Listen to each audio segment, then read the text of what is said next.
सितंबर 2025 से क्या है कि हमारी सरकार ने जीएसटी में कुछ बदलाव किए, जहाँ पे 90% सामानों में क्या हुआ है कि जीएसटी कम कर दिया गया है। जहाँ पे आपको 28 से 18% जीएसटी देना पड़ता था, अब वहाँ पे 5% से 4% हो गया है। तो अभी हमारे फाइनेंशियल सेक्टर में क्या बदलाव आया है, मतलब कि फाइनेंशियल लाइन में क्या जीएसटी का बदलाव है, इसके बारे में हम लोग जानेंगे। तो सबसे पहले क्या है कि म्यूचुअल फंड में कोई जीएसटी नहीं लगता था, लेकिन इंश्योरेंस सेक्टर में, इंश्योरेंस लाइन में जीएसटी लगता था। अगर आप अपने फैमिली के लिए हेल्थ पॉलिसी लिए हैं, लाइफ इंश्योरेंस लिए हुए हैं, यूलिप प्लान लिए हुए, वहाँ पे आपको जीएसटी देना पड़ता था, वो भी 18% देना पड़ता था। लेकिन क्या है कि अब सरकार क्या है कि 18% जीएसटी को हटा के 0% कर दिया गया है। मतलब कि आपको आप जब पॉलिसी लेते हैं तो उसमें किसी भी प्रकार का जीएसटी नहीं लगता है, आपको जीएसटी नहीं पे करना पड़ता है। लेकिन कुछ यहाँ पे सवाल है जिसके बारे में हम लोग चर्चा करेंगे और सीखेंगे। तो सबसे पहले नियम यह आता है कि नए पॉलिसी अगर लेंगे आप, उसमें आपको कोई जीएसटी नहीं लगेगा। आपको केवल जो प्रीमियम अमाउंट रहता है वो पे आपको लगेगा। दूसरी बात है यहाँ पे कि आपका अगर हेल्थ पॉलिसी है, लाइफ पॉलिसी है, उसमें दोनों में आपको, या तो यूलिप प्लान है, इसमें तीनों में आपको कोई भी टाइप का जीएसटी नहीं लगेगा। नेक्स्ट आता है कि अगर आप एसबीआई लाइफ लिए हैं, एचडीएफसी लाइफ लिए हैं, या एलआईसी टाइप का लिए हैं, या कोई भी बैंकिंग से लाइफ का पॉलिसी लिए हैं, तो उसमें आपका जीएसटी नहीं हटे लगेगा। तो आप जब भी नेक्स्ट टाइम अगर आपका कोई प्रीमियम देने का आता है, आपका पॉलिसी का, इंश्योरेंस पॉलिसी का, तो वहाँ पे आपका जीएसटी माइनस करके आप पैसा पे करेंगे। लेकिन ये नियम कब आ रहा है? ये 22 सितंबर 2025 के बाद अगर आपका रिन्यूअल आता है तब ये जीएसटी आपको नहीं लगता है। अगर आपका रिन्यूअल 21 तारीख को आ रहा है तो आपको वहाँ पे जीएसटी देना पड़ेगा।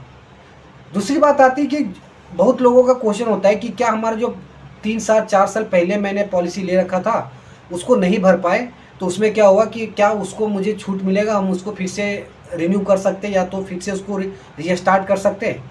तो उसमें ऐसा नहीं है। आपका अगर जो पुराना पॉलिसी है, जो आपका पेंडिंग है, आप नहीं दिए हुए, नहीं जमा किए हुए, उसमें आपका पूरा जीएसटी और फाइन के साथ आपको पॉलिसी दे के आप चालू कर सकते हैं। ये नियम केवल सितंबर 2025 का 22 तारीख के बाद से जो नए पॉलिसी या पुराने पॉलिसी का रिन्यूअल जो आता है उसके लिए लागू होता है। तो ये चीज़ आप देख लें। दूसरी चीज़ क्या है कि बहुत सारे लोग पॉलिसी का जो प्रीमियम देते हैं वो अपने एजेंट या एडवाइज़र को दे देते हैं, उनको फ़ोन पे कर देते हैं। तो बहुत लोग को जानते नहीं है कि क्या उसके कुछ नियम बदलाव आए हैं। तो अगर जितना हो सके अपना पॉलिसी ऑनलाइन में ही भरें। इसमें आपका गूगल पे और जीपे जो जितने भी ऑनलाइन जो पेमेंट का प्लेटफॉर्म है वहाँ पे आप पे कर सकते हैं। वहाँ पे आपको क्या होगा कि ऑटोमेटिक जीएसटी माइनस होकर आपका प्रीमियम वहाँ पे शो करेगा और वहाँ पे पेमेंट करने में आपको किसी तरह का आपको ज़्यादा अमाउंट नहीं देना पड़ेगा। अभी ध्यान से समझ लें कि जो जीएसटी छूट मिला है वो केवल इंडिविजुअल पॉलिसी में हुआ है। जिसे दो टाइप का पॉलिसी होता है, एक होता है कॉर्पोरेट पॉलिसी और एक होता है इंडिविजुअल पॉलिसी। इंडिविजुअल पॉलिसी वो होता है कि आप एक सिंगल नाम के अंदर फैमिली है उनके अंदर के पॉलिसी लिया हुआ है, तो वहाँ पे आपको जीएसटी का छूट मिलता है। लेकिन कभी कभी क्या होता है कि बड़े बड़े कॉर्पोरेट कंपनी होते हैं, कोई कंपनी होते हैं जहाँ पे 15-20 या वर्कर या लेबर उसमें कर्मचारी काम किए होते हैं, तो वो क्या होता है कि वो कंपनी वाले क्या होते हैं कि उसका एक पॉलिसी कर देते हैं, सारे ग्रुप सारे लोगों का एक हेल्थ पॉलिसी या तो एक की कर देते हैं, ताकि उनका सारा एक हेल्थ इंश्योरेंस को कवर करे। तो उसमें क्या है कि आपको हेल्थ इंश्योरेंस में जो ग्रुप पॉलिसी होता है उसमें आपको जीएसटी का कोई छूट नहीं है, वो आपको जीएसटी पे करना पड़ेगा आपको प्रीमियम के साथ में। तो पॉलिसी जिसमें है आपका इंडिविजुअल पॉलिसी में ही आपको जीएसटी का छूट मिल रहा है, आपको ग्रुप पॉलिसी में जीएसटी का छूट नहीं मिल रहा है। तो ये चीज़ भी ध्यान दें कि आपको सिंगल पॉलिसी में आपको जीएसटी का छूट मिल रहा है।